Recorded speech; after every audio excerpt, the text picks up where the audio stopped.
Hi friends, चलो आज थी जाओ तैयार शा माटे डायरेक्ट इनडायरेक्ट इंट्रोगेटिव सेंटेन्सीस माटे आज ज इंट्रोगेटिव सेंटेन्स जे छे तेनी आपणे संपूर्ण चर्चा करवाना छे।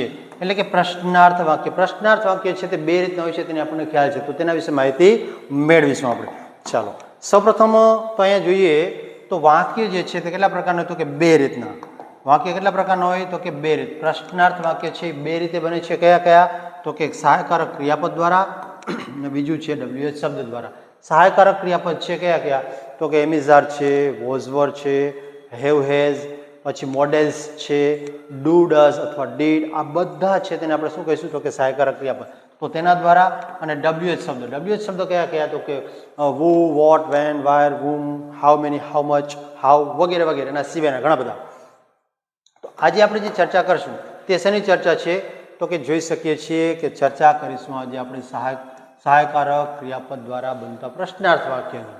तो अहींया वाक्यनुं डायरेक्ट स्पीच मांथी इनडायरेक्ट स्पीच में रूपांतर करती वखते आ मुद्दाओने ध्यान में राखवाना छे। कया कया मुद्दाओ छे ते जोईए आपणे। तो केटला मुद्दाओ छे? तो कि 6 के 7 केटला छे जोईए। तो 6 मुद्दा छे। तो 6 मुद्दा छे, एक पछी एक समजीए। तो हवे ज्यारे आपणे विधान वाक्य जे छे तेनुं आपणे डायरेक्ट मांथी इनडायरेक्ट में रूपांतर करता हता, ते ज मुद्दाओने ध्यान में राखवानो थोड़ो फेरफार छे। ते कयो कयो फेरफार? तो कि सौप्रथम सेड टू એટલે કે રિપોર્ટિંગ વર્બ જે છે તે એની જગ્યાએ શું કરવાનું છે? તો કે આસ્ક્ડ કરવાનું છે। અહીંયા રિપોર્ટિંગ વર્બ તરીકે શું વાપરવાનું છે? આસ્ક્ડ। અને અગાઉ આપણે શું વાપરતા હતા? તો કે ધેટ વાપરતા હતા। ધેટ નહીં પણ ટોલ્ડ શું વાપરતા હતા? ટોલ્ડ। આ ધેટ તો જોડવા માટે સંયોજક હતો। તો રિપોર્ટેડ સ્પીચના વાક્યને જોડવા માટે અહીંયા શું વપરાશે? તો કે વેધર અથવા ઇફ। अहींया धेट वपराशे, धेटनी जग्याए हवे शुं वपराशे? वेधर अथवा इफ वपराशे। त्यारबाद प्रश्नार्थ वाक्यने विधानमां रूपांतर करवुं। ऐसे प्रश्नार्थ वाक्यने विधानमां हाँ कई रीते समजूती मेळवीए। तो एक वाक्य लईए, दाखला तरीके आपणे कहीए के विल यू कम होम? शुं तू घरे आवीश? आवुं वाक्य छे। तो आ वाक्य अत्यारे केवा प्रकारनुं छे? तो प्रश्नार्थ छे। હવે આ વાક્ય છે તેને વિધાનમાં રૂપાંતર કરો તો માત્ર કઈ બાબત ધ્યાનમાં રાખવાની છે? તો કે આ બંને વસ્તુને, એક સહાયકારક ક્રિયાપદ અને બીજું છે તે સર્વનામ અથવા તો નામ। આ બંનેને શું કરવાનું છે? ઇન્ટરચેન્જ કરી નાખવાના છે। અને અહીંયા અને અહીંયા તો એકબીજાને ઇન્ટરચેન્જ કરી નાખે એટલે વાક્ય બની જાય છે વિધાન। કઈ રીતે જોઈએ? તો અહીંયા યુ આગળ આવી જશે। યુ શું કરશો અહીંયા? કે યુ will come home आ प्रमाणे। तो मात्र आ बाबत ध्यान में राखवानी छे। ज्यारे आपणे वाक्यने प्रश्नार्थमांथी विधाનમાં रूपांतर करीए छीए त्यारे 3 फेरफार ध्यान में राखवा पड़शे आपणे एक साथे। कया कया?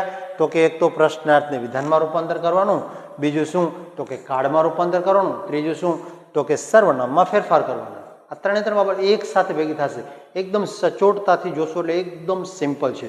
तो चलो त्यार पछीनो मुद्दो कयो छे? तो कि अवतरण चिन्ह काढी नाखवा। आपणे तमने कह्युं तो कि अवतरण चिन्हनी अंदर लखेલું હોય છે, तो तेने शुं करवानुं? दूर કરી નાખવાનું છે। પછી વાક્યના કાળમાં ફેરફાર કરવો। કાળમાં નિયમ પ્રમાણે આગળ આપણે જે શીખી ગયા છે કાળમાં થતા ફેરફાર, તે બાબતને ધ્યાનમાં રાખીને જ આગળ વધવાનું છે। પછી સર્વનામમાં બોલનાર અને સાંભળનાર પ્રમાણે ફેરફાર કરવા। કેના પ્રમાણે? તો કે બોલનાર અને સાંભળનાર। આ ફેરફાર જે છે તે આપણે અગાઉ શીખ્યા છીએ તે પ્રમાણે। ચાલો હવે આની ચર્ચા કરીએ એક્ઝામ્પલ લઈને, તો ખ્યાલ આવશે। તો અહીંયા એના પહેલા કાળમાં દરેક કાળમાં વપરાતા સહાયકારક ક્રિયાપદ, જે તે કાળની અંદર સહાયકારક ક્રિયાપદ કયા કયા વપરાય છે તેની ચર્ચા કરી લઈએ, તો તે આપણને ખ્યાલ આવશે। ચાલો સૌપ્રથમ જે છે તે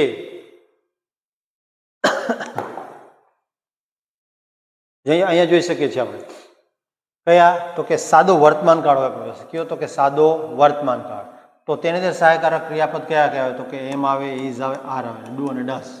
તો સાદા વર્તમાન કાળના સહાયકારક ક્રિયાપદ છે। ત્યાર પછી સાદો ભૂતકાળ તેમાં વોઝ, વર અને ડીડ આવે છે। સાદો ભવિષ્યકાળ હોય તો કયા કયા? તો કે બધા મોડેલ શેલ, વિલ અને મોડેલ્સ। તો shall, will, can, could, would, should, may અને માઇટ। બરાબર? તો અહીંયા માઇટ। આ રીતે બધા જે શું છે? તો કે મોડેલ્સ છે તે આ સાદા ભવિષ્યકાળનું સૂચન કરવા માટે આવે છે. ત્યાર પછી ચાલુ વર્તમાન કાળની અંદર શું આવે છે તો કે એમ, ઇઝ અને આર. ચાલુ ભૂતકાળની ચર્ચા કરીએ તો વોઝ અને વર આવે છે. પછી પૂર્ણ વર્તમાન કાળની અંદર હેવ અને હેઝ આવે છે. અને પૂર્ણ ભૂતકાળની અંદર માત્ર શું આવે છે તો કે હેડ આવે છે.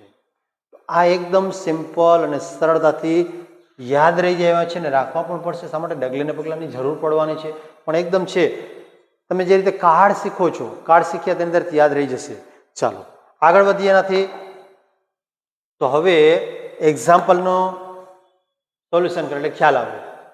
The doctor said to patient. ડોક્ટરે પેશન્ટને કહ્યું, આર યુ સિક? શું તું બીમાર છે? આવું પૂછે છે. હવે આપણે અહીંયા ડોક્ટરનું ડોક્ટર કરતામાં કોઈ ફેરફાર નથી થતો. અહીંયા સેડ ટુની જગ્યાએ આપણે શું થાય તો કે આસ્ક્ડ. શા માટે? વાક્ય કેવું છે તો કે પ્રશ્નાર્થ છે, તો આસ્ક્ડ. અને પેશન્ટ છે તો અહીંયા પેશન્ટનું પેશન્ટ.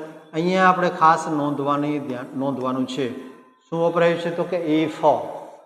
સંયોજક તરીકે ઇફ વપરાય છે. પછી આ વાક્ય જે છે તેને વિધાનમાં રૂપાંતર કરવા માટે કઈ બાબત ધ્યાનમાં રાખવાની તો કે આ કર્તા, સહાયકારક ક્રિયાપદ અને આ કર્તા, આ બંનેને શું કરવાના છે? ઇન્ટરચેન્જ કરવાના છે. તો યુ આગળ આવી જાય એટલે કે આ રીતે થઈ જશે યુ આર સિકો. આ રીતે આપણે વિધાન વાક્ય બન્યું. હવે એનું આપણે જ્યારે રૂપાંતર કરીએ શેમાં તો કે ઇનડાયરેક્ટમાં.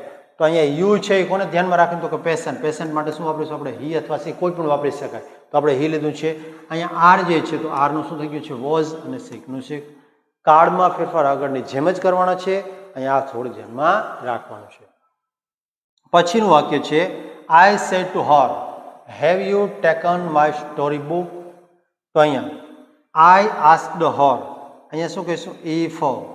ઇફ અહીંયા ફરી વખત આને બંનેને ઇન્ટરચેન્જ કરવાનું. યુ આગળ આવે છે તો હરને ધ્યાનમાં રાખીને શું મૂક્યું છે? સી. પછી હેવનું થઈ ગયું હેડ. ટેકન. અહીંયા માય સ્ટોરી બુક. અહીંયા મેં જ કહ્યું છે તો હું જ ફરી વખત બોલું છું તો માય સ્ટોરી બુકનું માય સ્ટોરી બુક જ રહ્યું છે. ત્યાર પછી 3 number. Teacher said to Aryan, are you a hockey player? ટીચરે શિક્ષક આર્યનને પૂછ્યું. શું પૂછે છે? તું હોકીનો ખેલાડી છે? તો અહીંયા ટીચર આસ્ક્ડ આર્યન ઇફ. શું કહ્યું? ઇફ. અહીંયા ફરી વખત શું કરવાનું છે તો કે ઇન્ટરચેન્જ કરવાના. યુને આગળ લેવાનું, આરને પાછળ જવા દેવાનું. તો યુ આગળ આવે છે તો કોને ધ્યાનમાં રાખીને ફેરવાનું તો કે સાંભળનારને ધ્યાનમાં રાખીને. તો આર્યન છે એટલે આપણે હી લીધું અને કાર્ડમાં આરનું થઈ જશે was. He was a hockey player. આ પ્રમાણે પછીની ચર્ચા કરીએ તો એક્ઝામ્પલ નંબર 4. ચોથા એક્ઝામ્પલમાં the policeman said to me, can you help me? તો અહીંયા પોલીસમેન જેમનું તેમ રહ્યું છે. સેડ ટુનું શું થઈ ગયું છે? આસ્ક્ડ. અને મીનું મી. સંયોજક તરીકે શું વપરાયું છે તો કે ઇફ વપરાયું છે. અહીંયા યુને આગળ લઈએ તો યુ જે છે તે પોલીસ. યુ કોને ધ્યાનમાં રાખીને તો કે સાંભળનારને. સાંભળનાર કોણ છે તો કે મી. એટલે એનું શું કરશું આપણે? આઈ. અને કેનનું શું થઈ જશે? કુડ. Help me. મીની જગ્યાએ શું થશે? મી એટલે બોલનારને ધ્યાનમાં રાખીને. તો અહીંયા પોલીસમેન છે તો આપણે હિમ. ત્યારબાદ my friend said to me, will you give me your book? તો અહીંયા my friend asked me if. યુનું શું થઈ ગયું છે તો કે આઈ. ઇફ આઈ વિલનું વુડ ગીવ. મીની જગ્યાએ હિમ, યોરની જગ્યાએ માય અને બુકનું બુક. આ પ્રમાણે the policeman said to me, can you help મી? બીજું વાક્ય સિમ્પલ છે તે જ પ્રમાણે સાંભળનારે છે, બોલનારે છે, માત્ર રિપોર્ટેડ સ્પીચના વાક્યમાં ફેરફાર છે. The policeman asked me if I could help him. તો હું તમને મદદ કરી શકું? તો આ છે આપણા કયા વાક્ય તો કે ઇન્ટ્રોગેટિવ સેન્ટેન્સો. વિદ્યાર્થી મિત્રો, આ જ પ્રમાણે બધા જ પ્રકારના વાક્યોની અને બધી જ સંપૂર્ણ માહિતી મેળવવી હોય તો આપણી ચેનલ સાથે જોડાઈ જાઓ. તમને સંપૂર્ણ માહિતીની સાથે ઉદાહરણની સાથે સમજૂતી આપવામાં આવશે. અને હા, તમારો જો કોઈ પ્રશ્ન થતો હોય તો કોમેન્ટ બોક્સની અંદર ચોક્કસથી મને પૂછશો. આપને પ્રત્યુત્તર ચોક્કસ મળશે. ચાલો, સૌને જય હિન્દ અને જય ભારત.